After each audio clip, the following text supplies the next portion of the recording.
अखंड मंथन के सभी दर्शकों को नमस्कार। मैं हूं शेखर त्रिपाठी और आप देख रहे हैं हमारा यूट्यूब चैनल अखंड मंथन। आगे क्या होने वाला है वेब सीरीज में, आज के एपिसोड में देखिए कि कैसे अगले कुछ घंटों में ही रूस द्वारा परमाणु मिसाइलों की यूक्रेन सीमा पर तैनाती आरंभ की जाने वाली है। आखिर क्या कारण है कि भारत के राष्ट्रीय सुरक्षा सलाहकार पुतिन से मिलने अचानक मॉस्को पहुंच चुके हैं और क्यों आनन फानन में अब यूक्रेन रूस के मध्य शांति वार्ता की प्रक्रिया पर अब अधिक बल दिया जा रहा है। आखिर क्यों अब रूस अपने युद्ध में ऐसे मोड़ पर पहुंच गया है जहां से अगर वो पीछे हटता है तो फिर परमाणु शक्ति से संपन्न राष्ट्र की इमेज में एक डेंट लग जाएगा, और अगर वह परमाणु युद्ध में कूदता है तो फिर सारे संसार में ऐसी आफत छा जाएगी जिसके बाद धरती का विनाश होने से उसे कोई बचा नहीं पाएगा। वैसे भी अमेरिका रूस से हर मूल्य पर जीतना चाहता है और रूस भी अमेरिका पर हावी होना चाहता है। इसीलिए उसने अमेरिका के दो सबसे बड़े दुश्मन चीन और उत्तर कोरिया के तानाशाह किम जोंग से मित्रता करके ऐसी डील साइन कर ली है जिसमें इन दोनों देशों को रूस पर हुआ हमला अपने देश पर हुए हमले जैसा मानना होगा, और अगर ऐसा होता है तो फिर दुनिया में बड़ी आग लगने से रोकना असंभव होगा। जब एक ओर रूस द्वारा यूक्रेन सीमा पर अपने मित्र देश बेलारूस की सहायता से परमाणु हथियारों की तैनाती आरंभ कर दी गई है, तब अमेरिकी समाचार पत्र द सन की एक रिपोर्ट ने एक और भी खलबली मचा दी है। द सन ने एक मिलिट्री एनालिसिस के आधार पर अपनी रिपोर्ट में यह दावा किया है कि अमेरिका केवल 2 घंटे में रूस और चीन के सभी परमाणु लॉन्च पैड को नष्ट करने में सक्षम है। तीसरा विश्व युद्ध छिड़ने पर अमेरिकी सेनाएं अपने नाटो सहयोगियों के साथ दुश्मन देशों के विरुद्ध कहर बरपा सकती हैं और उनकी मिसाइल लॉन्चिंग साइट को नष्ट कर सकती हैं। ये रिपोर्ट ऐसे समय में आई है जब यूक्रेन में युद्ध के कारण अमेरिका और रूस के बीच तनाव बढ़ता ही जा रहा है।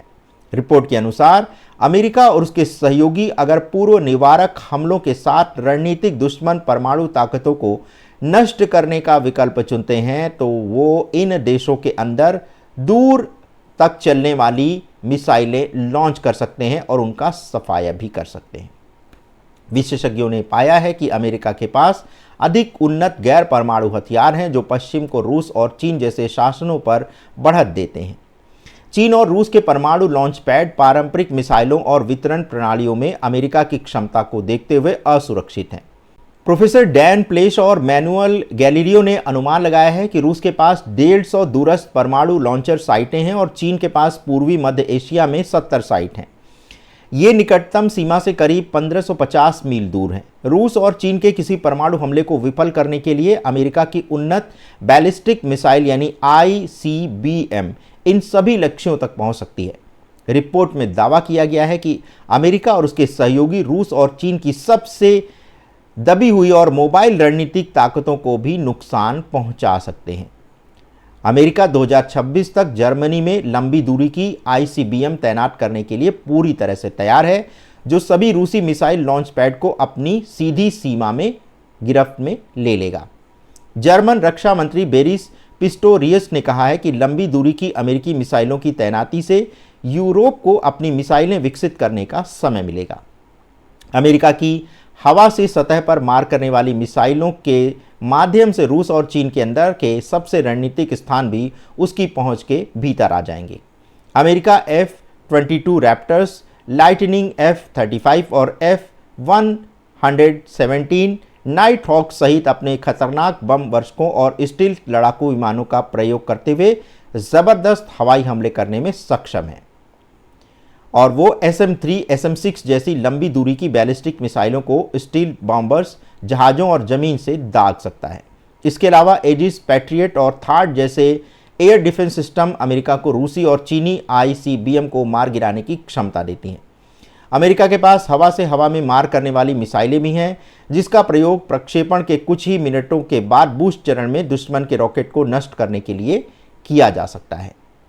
विशेषज्ञों का ऐसा तर्क है कि रूस और चीन के शस्त्रागार में मौजूद बम वर्षक धीमे और कमज़ोर हैं और चीन के पास 6835 मील से अधिक के लक्ष्य तक पहुंचने में सक्षम रणनीतिक रेंज के बम वर्षकों की कमी है, और ये अमेरिका और उसके सहयोगों के लिए खतरा नहीं बनता हुआ दिखाई दे रहा है।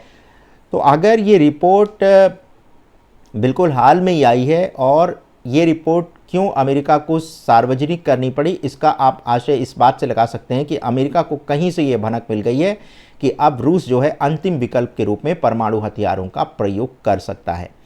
भारत की तरफ से जो रूस की यात्रा अभी की गई है और इतनी अफरा तफरी में की गई है, उसके कारण भी यही एक कारण देखा जा रहा है कि भारत को भी कहीं से इस बात का एक अंदेशा मिल गया है, ये आशंका मिल गई है कि अब जो है रूस अपने अंतिम विकल्प यानी परमाणु बम का प्रयोग कर सकता है। वैसे भी अगर आप देखें तो इन जो देश हैं, जो संसार के बड़े देश हैं, उन्होंने इतने बड़े जो परमाणु शस्त्र बनाए ही इसलिए थे कि ताकि उनको झुकना ना पड़े किसी भी शक्ति के आगे।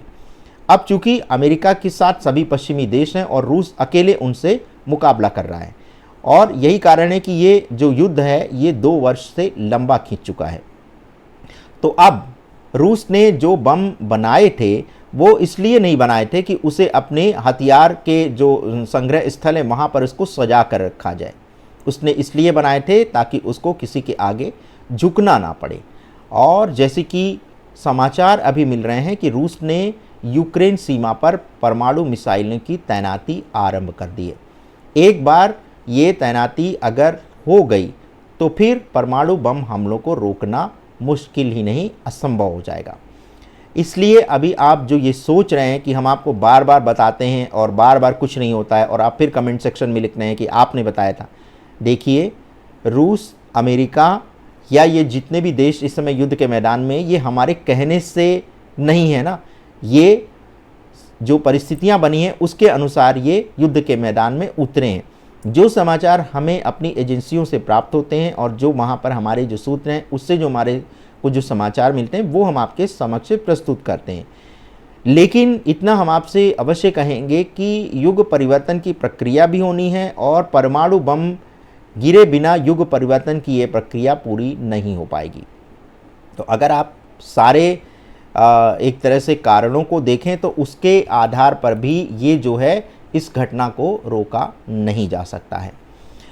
तो बने रहिए हमारे साथ, देखते रहिए अखंड मंथन। आगे क्या होने वाला है कि सीरीज़ में आपको अगला एपिसोड बहुत ही शीघ्र देखने को मिलेगा। तब तक के लिए हमें अनुमति दें। धन्यवाद, नमस्कार।